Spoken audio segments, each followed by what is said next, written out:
Assalamualaikum everyone, welcome back to the hashtag mental health series. Again, Monday mornings we'll be having an episode for you guys, inshallah. So today I wanted to kind of talk about just some general information about mental health and provide some statistics for you, and then kind of hopefully bring it all together before we're finished with this episode, inshallah.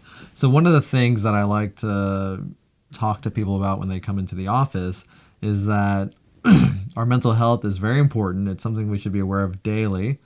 But at the same time, when people have problems or disorders, it's a very common thing. Now, you may feel kind of sad about that or kind of scared, but this just shows that it's a normal thing, that people go through depression or sadness or anxiety or levels of stress that they can't manage. So one of the biggest numbers that shocks people is that on average, in 1 year, 25% of adults seek mental health treatment.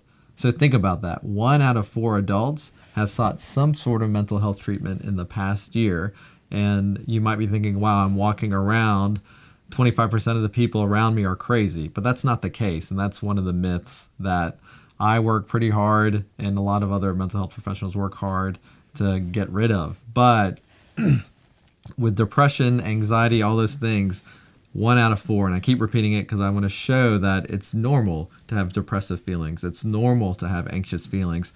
What becomes difficult or what becomes troublesome for people is how do we manage those feelings? So that's something that's a big focus in therapy with a psychologist, with a counselor, any of that kind of thing. But just to give you some more information, about 20% of people in any given year struggle with anxiety. And anxiety means having thoughts of worry. Sometimes they come in the form of panic attacks or just not feeling comfortable in social situations, or not. Your mind might be thinking a lot and you don't know how to slow it down. You might feel your heartbeat racing. You might get sweaty palms, things like that. And I'll talk more about anxiety in future episodes, inshallah. But for now, those are a couple of numbers to really be aware of. And then even for kids, this is affecting kids now, right? The way our society is going, the way we parent, what we're expecting from them, social media, all these things are affecting positively and negatively our children. So for people under the age of 18, excuse me, the number of people that are struggling with anxiety are between 10 and 15%. So think about that. 1 out of 10, 1 out of 7 teenagers and children are struggling with anxiety. So in my office, I work with families, I work with couples, I work with children, I work with individual adults and whatnot, but I see it.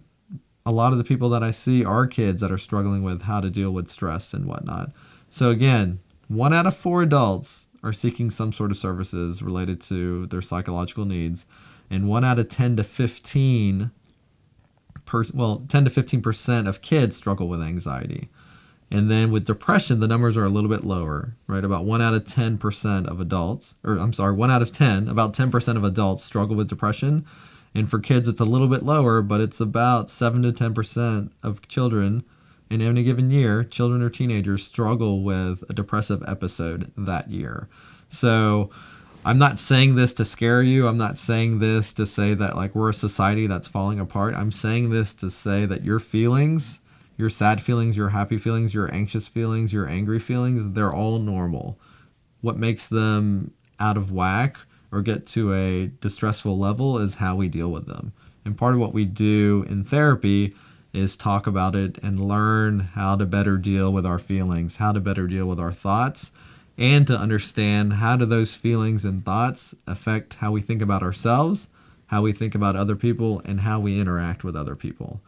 And then even below that, you have specific psychological disorders such as panic attacks and obsessive compulsive disorder and schizophrenia and bipolar disorder, and all these range in the 1 to 3% of the general population. So this is to say that there's a lot of people that are struggling, but there are resources out there. There are people out there to help, and we're hoping that this hashtag mental health series will become one of those.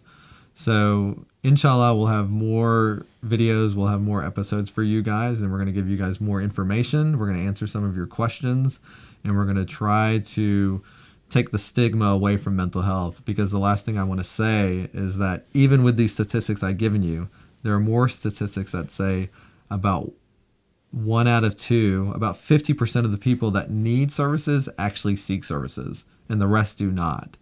So a lot of people are dealing with this alone, and the people that do seek services, about 80 to 90% of them report that the services were effective and they were positive and they actually helped them. So if you're thinking about it, do some more research, check out websites, maybe call a therapist just to get an idea and see, will this be helpful for me? But then also remember that number. If you do seek out services, there's an 80 to 90% chance that you're going to feel better afterwards, inshallah. So thanks for joining us, and inshallah, I'll see you soon.